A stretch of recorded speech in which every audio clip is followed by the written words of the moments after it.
So, connect natin guys si e-share.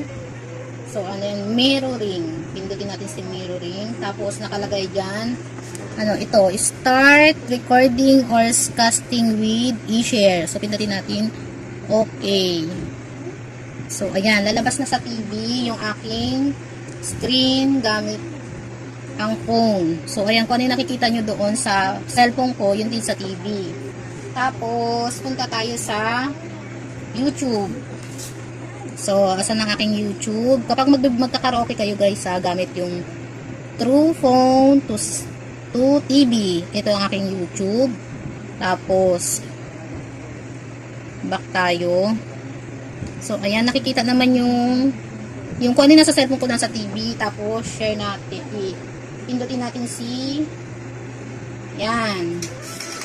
Ay, may ads. Tapos, ayan. Global Karaoke TV. Ayan. Tapos, kung gusto nyo lakihan, ganito lang gagawin nyo. Yung pinakang, ano nyo, itong square.